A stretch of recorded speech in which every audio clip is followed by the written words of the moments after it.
दोस्तों गिरी ट्यूटोरियल के इस प्लेटफॉर्म पे आपका बहुत बहुत स्वागत है। ऑलरेडी मैंने पत्र लेखन के दोनों वीडियोस बना दिए हैं। अब नेक्स्ट जो मेरा वीडियो है वो है वृत्तांत लेखन पे। वृत्तांत लेखन में आपको कौन सी ऐसी चीजों पे ध्यान देना है जिससे आपको एग्जाम में मिलेंगे पूरे के पूरे मार्क्स। आपको कौन कौन सी चीजों का, अगर आप एक बहुत ही अच्छे पढ़ने वाले हो, आपको सब कुछ आता है, बट आप एक दो चीजों की वजह से हो सकता है कि आपको नुकसान हो सकता है मार्क्स में, तो आप वन बाय वन यहाँ पे अच्छे से आपको ध्यान देना है। वृत्तांत किसके ऊपर वृत्तांत आ सकता है, जैसे हम वृत्तांत मतलब जैसा हम न्यूज़पेपर में जैसे आर्टिकल से सब रीड करते हैं, वैसा ही एक समझ जाना आपको न्यूज़ तैयार करना है। तो यहाँ पे देखो शिविर, जो अलग अलग शिविर होते हैं, जैसे कैंप हम बोलते हैं, बाद में वृक्षारोपण पे आ सकता है, स्वच्छता के ऊपर आ सकता है, साक्षरता प्रसार पे आ सकता है, तो ऐसे कुछ भी आ सकता है, रक्तदान शिविर पे आ सकता है, तो ऐसे कुछ भी इसके अंदर आ सकता है। आपको स्वतंत्रता दिन पे आ सकता है, गणतंत्र दिवस पे आ सकता है। अब देखो यहाँ पे आपको सबसे पहले शीर्षक देना है, याद रखना है, बाद में कच्ची रूपरेखा। इसका मतलब ये है कि आप क्या लिखने वाले हो, सबसे पहले उसका अपने माइंड में एक सीक्वेंस तैयार कर लो। जैसे कि मैं रक्तदान शिविर, या तो समझो मैं स्वतंत्रता दिवस पे लिखने वाला हूं, तो हम सबसे पहले विद्यालय में गए इतने बजे, बाद में ये हुआ, बाद में ऐसा हुआ, बाद में वैसा हुआ, ये हुआ, फिर ये हुआ। ऐसे आपको सीक्वेंस आपके दिमाग में रखना है, देन उसके हिसाब से लिखना है। देन उसके बाद महत्व की बातें, उसमें जो जो मेन चीजें हैं वही हमेशा हम न्यूज में लिखते हैं। ऐसा नहीं कि कोई वहां पे किसी को चक्कर आ गया, गिर गया, उसका भी वहां पे आपने लिख दिया।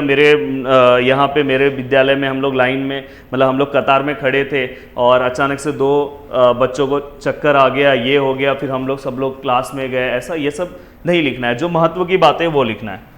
देखो वहां पे लिखा हुआ है गौण बातें, मतलब कि जो जिनका मतलब महत्व नहीं है वो सब चीजें मत लिखना, कि अचानक से हवा आने लगी जोर से, ये सब हवा और बारिश वाला तो लिख सकते हो।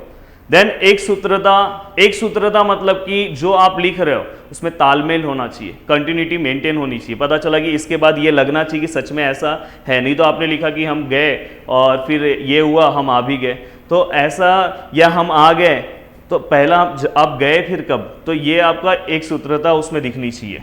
दिनांक, वेरी वेरी इंपॉर्टेंट, दिनांक, समय, स्थान, व्यक्ति विशेष, कौन वहां पे अतिथि था, अतिथि ने क्या बोला, अतिथि से आपने क्या सीखा, तो वो भी आप वहां पे लिख सकते हो कि अतिथि ने हमें ये सीखा, उनसे हमें ये सीखने के लिए मिला कि हमेशा मेहनत करो, ऐसा कुछ आप वहां पे लिख सकते हो।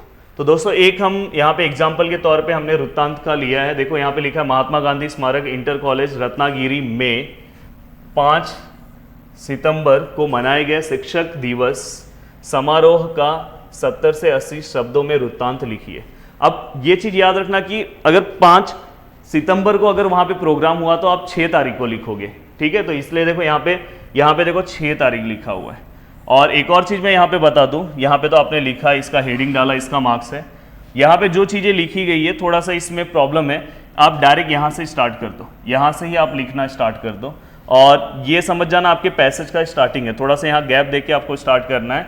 यहाँ पे मैं बता दे रहा हूँ, देखो यहाँ से आप स्टार्ट करो, फिर ऐसा, फिर दूसरा पैराग्राफ भी यहाँ से स्टार्ट होना चाहिए। तो देखो यहाँ प्लेस का नाम लिखा है और कितने तारीख को है, और बाकी देखो यहाँ पे बड़े पर्सनैलिटी का भी परिचय दिया गया, उसके बारे में बताया गया। तो ऐसे आपको अपना एक वृत्तांत अच्छे से अगर आप लिखोगे तो आपको मिलेंगे पूरे मार्क्स। तो थैंक यू सो मच दोस्तों, दिल से थैंक्स। अगर आपको अच्छा लगा होगा तो प्लीज नीचे कमेंट करना, आप में से जिसका कमेंट मुझे बहुत अच्छा लगेगा जरूर मैं पिन करूंगा। तो थैंक यू सो मच दोस्तों, जय हिंद।